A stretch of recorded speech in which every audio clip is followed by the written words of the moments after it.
Hello everybody on YouTube, and this is Super New10doh, and today we're gonna have a Plus Ultra review of My Hero Academia 2 Heroes. I have been waiting for this movie for so freaking long. I wasn't able to watch it in the theaters, unfortunately, and that is a black mark on my heart as a My Hero Academia fan. So, to get into a plot summary, just a general one to keep it spoiler-free. This movie takes place in between seasons 2 and 3, and it is about Izuku and All Might and a bunch of other characters coming to this island called Island, which is like this big amusement park thing to visit All Might's old buddy David Shield. And a big criminal thing goes down, and it's up to Izuku and his buddies who are there, Ochako, Raka, Bakugo, Kirishima, Denki Kaminari, Yo-Yo, Momo Yayorozu, Kyoko, Kyoka,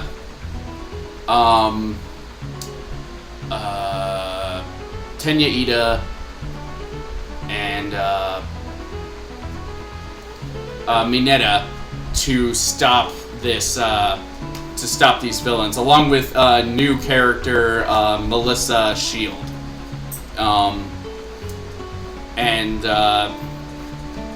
they do just that. So onto some of the again, less spoilery things. The animation for this movie, oh my freaking god. It's got the same animation style as the show, which is very good, but it's cranked up in terms of quality, and it just looks so freaking good. There are plenty of moments that look kind of cheap, but much like in the show, they know when to use their cheapness.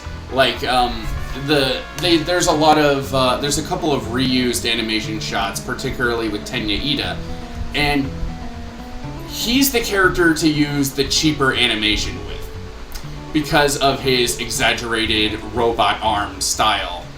You know, like there's this point where he darts in and he's just like, I came to the UA, I came to this thing because my brother is something.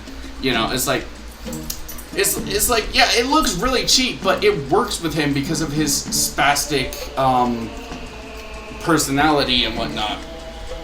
You know, there's a lot of moments in the show with him looking that way, so it makes perfect sense.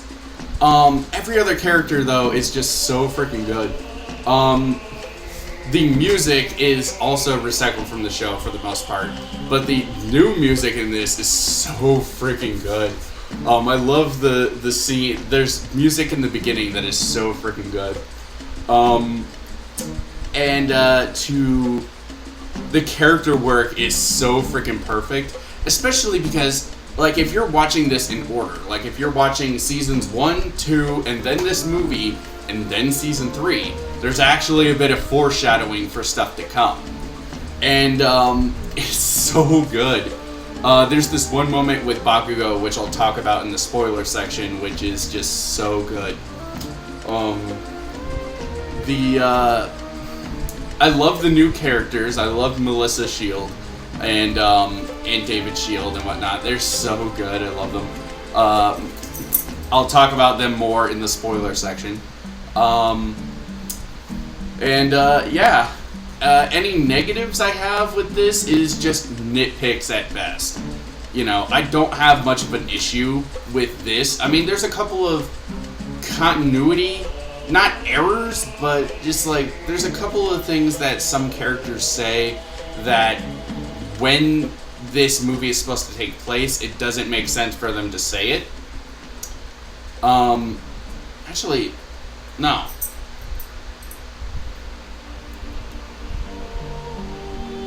No, it does make sense. Never mind. So, yeah, the only negatives I have are actually completely gone. Yeah. So I'll talk about the spoiler section now. I'll give you guys 5 seconds. Okay. Alright.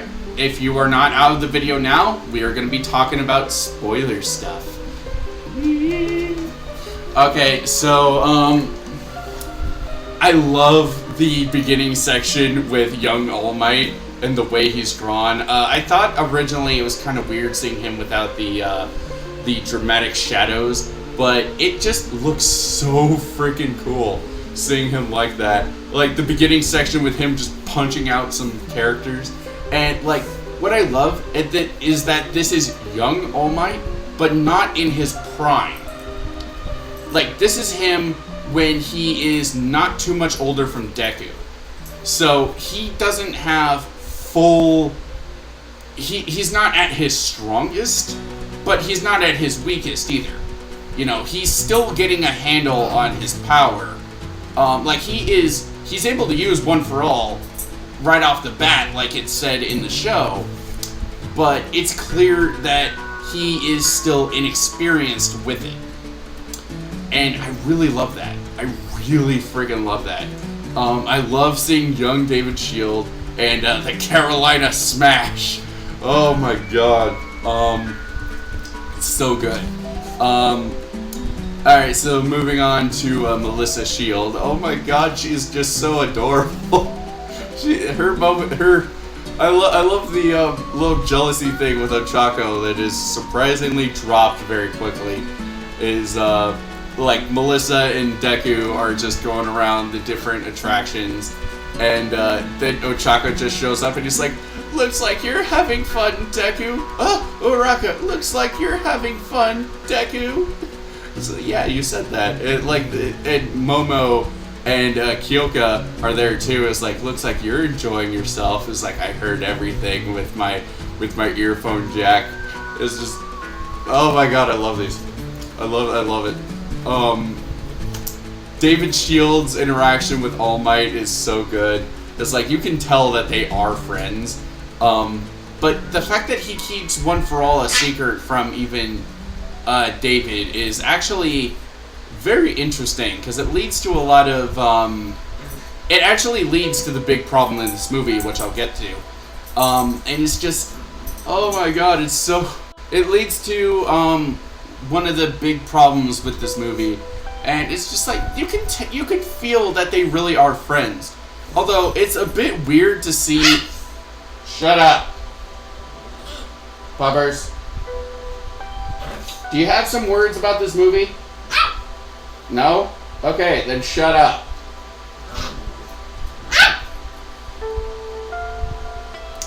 I might keep that in. But there's this, I don't know. Alright, I'll move on to the next section, which is the other characters. I love how the characters that are in here actually have a reason to be here and are not just there because. You know, I love that all these characters, especially how most of them are characters that are not focused on a whole lot in the anime. You know, I love, like, for those who don't know, I love Kyoka. The Kyoka Jiro, the earphone check girl. I love her design. I love her interactions with the different characters that she has. I love the episode where they go around judging each other's rooms, and then they come to Kyoka's, and it's like there's a bunch of musical instruments, and she's just like, she takes like her little earphone jacks and just like is like, wow, can you really play all these? Yeah, a little bit at least. This is so embarrassing. It's just, oh my god, I love it. I love all the characters in My Hero Academia. I really do.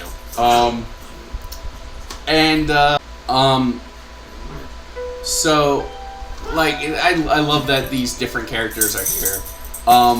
So, talking about Bakugo for a second.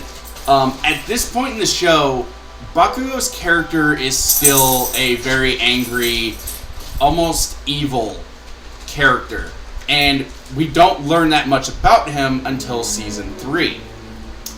What I find fascinating is that since this takes place in between seasons 2 and 3, there is a bit of foreshadowing if you're watching it in order. There is this section where this big hulking creature, this big purple Hulk, which I will call Krunk, the unfraggable Krunk, comes in and tries to hit Bakugo, but Kirishima, the hardening guy, comes in and blocks it instead and gets knocked away. And you hear like Bakugo's like, Kirishima! It's like you can tell that they have formed a bond, and which is perfect foreshadowing, which is something that happens in season 3, and it's just, oh my god, it's so good. And there's other stuff too, like Izuku, he's using One for All full cowling a lot more in this movie, and there's some stuff alluding to One All for One, which is like you see him a little bit in here, but you don't see a whole lot of him, so it's kind of like you see him and it's like it gives you chills. It's not as good as his introduction though in season 3, which is why I kind of like, if you're gonna watch this, you kind of should watch the first 3 seasons before watching this, because like you're not gonna get the full experience if you watch this in between. But if you've already seen everything, watching this in order has got to be really cool. I'm gonna do that for my rewatch leading into season 4. Oh my god, I gotta talk about the before I completely geek out on that. If you've seen the movie, you know exactly what I'm talking about. But before I geek out on that, I gotta talk about the thing with David Shield. Okay, so he has been noticing that All Might has been losing his power for years, and he's bottoming out. And so he developed this device to enhance someone's power, their quirk. He, like, his research has been taken away, so he decides to put together a fake villain team to steal it back. And, shocker, they turn out to be real villains. And, it kind of... I gotta talk about why I love My Hero Academia so much in another video, but it paints a very interesting light for heroes and villains in this world. And, so the villain that is pretty much Magneto, he can use metal, he can manipulate metal. He puts on the thing, and he is battling the different characters and whatnot. And even without it, he's holding his own against Deku, which now has like this tech gauntlet thing that he can turn on, and it puts like a big gauntlet thing around him that Melissa made called it's called Full Gauntlet, and allows him to use his full power in that arm. And so now that he has full cowling, he can zip around and like do smashes, and it's I love seeing that.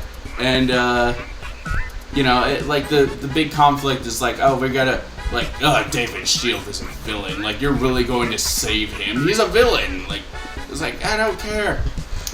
And so the big thing in this movie that just when I saw it I'm just like yeah is All Might and Izuku teaming up.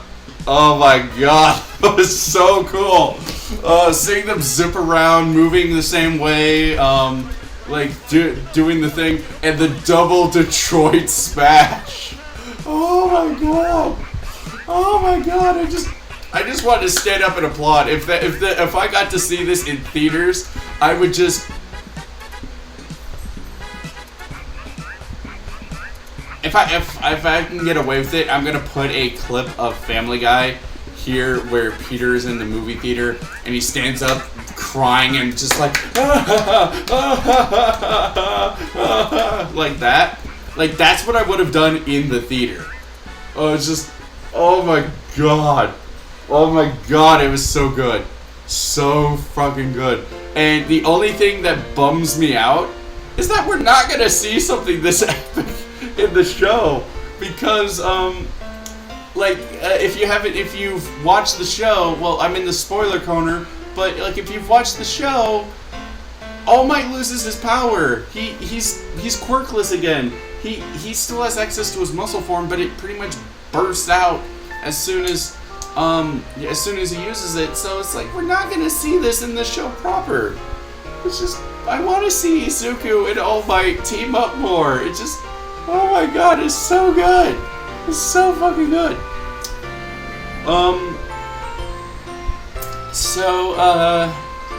Yeah, they defeat him, and Melissa is I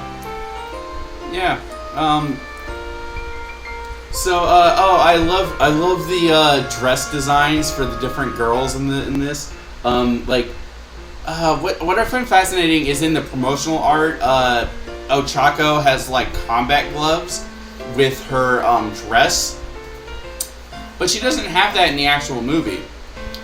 I love Kyoka's dress design. It's just, she has like this pink and purple frilly dress, but she has like the little biker jacket on top of it. It's just like, but she has like one side of her hair just kind of dolled up with like a little flower. And her interactions with Momo, like she has her own little pet name for Momo. It's so cute. It's like she calls her Yo Momo. And oh my god. So I've seen online about people shipping Kyoka and Momo together, and I'd be perfectly fine with that. They're cute together. They're really cute. I kind of see Momo kind of going more for Todoroki though. But I'm not gonna get too much into shipping. But I love Kyoka. I really do. I want to see more of her in the show. I've been seeing screenshots all over the fucking place of her in a band and with her singing, and I can't wait to see that in the anime. It's just, I love this. So yeah, this movie. Okay, I would be very remiss if I did not compare this to Dragon Ball Super Broly just for a moment. Okay, so like I have tried so many fucking times to make a review of Dragon Ball Super Broly, because I did watch it. I didn't pay for it, but like I watched it through a friend, and the movie was better than I expected, but it's still bad. It's still a bad fucking movie. And there are animation dips everywhere. The constant use of CGI in this, in Super Broly, is terrible.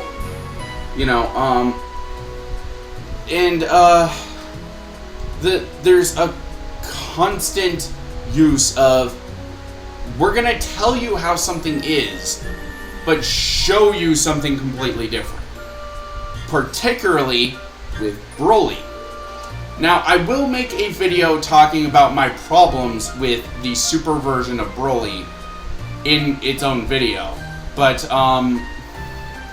I've tried so many times to just make a review, and every time I go off on such a freaking tangent that it takes way longer, that it goes over a half an hour long. That movie has such a bare bones fan service thing that it's just like, oh, we're gonna put in Gogeta, and we're gonna put in Broly, and we're gonna do the stupid puny god thing from the Avengers movies that we already kind of did with Kale, and we're gonna have Vegeta kind of go Super Saiyan and then look like he did when he was Super Vegeta, and then we're gonna have him go Super Saiyan God, even though in the anime he never went God. And my dog is kind of whimpering, probably wants to go outside, but I'll take him out in just a minute. And we're gonna have Goku go Super Saiyan Blue and have such a painful thing with him doing it that he goes Ultra Instinct Master for just a split second. You know, and that's what we're gonna do. We're not gonna write a good story. We're gonna put in Dragon Ball Minus in there too. And yeah, I don't know why I'm doing this voice for this, but yeah, it's just, yeah, it's, the fan service is so blatant that it's not okay. The fan service in this is basically, we see All Might, we see Izuku and Midoriya, or we see Izuku and All Might fight together, doing the double Detroit Smash thing, and like, it's something that we fans have been wanting for a while, to see Izuku and All Might fight together, and it didn't happen in the series proper. But the way it's written, it's not an ass-pull. It's not an ass-pull. And it feels organic. It feels epic to finally see them work together. And it's just, every character is written perfectly in here. I have no complaints. I have absolutely no complaints with this movie. Does that make it a perfect movie? Of course not. If you don't like My Hero Academia, this movie probably isn't going to sway you. But for those who do like My Hero Academia, this movie is like the perfect fan service thing. It is the, I have no complaints with this movie. If you love My Hero Academia, if you like My Hero Academia, get this freaking movie. What is wrong with you if you don't have this movie? If you like My Hero Academia, what is wrong with you that you do not have this movie? I give this movie a 10 out of freaking 10. It's just, my rating for this movie is a unresounding United States of Smash. I love this movie. So, if you agree with my review, and enjoyed listening to me for 23 fucking minutes, hit me up in the comment section, let me know your thoughts, yeah, if you want to see more content like this, or you want to see my review, my Let's Play, like me commentating on video games or whatever, I have a Let's Play of Twilight Princess HD that is going on now, and I've done a bunch of other Let's Plays, you know, yeah, so I'll see you guys in the next video. Take care.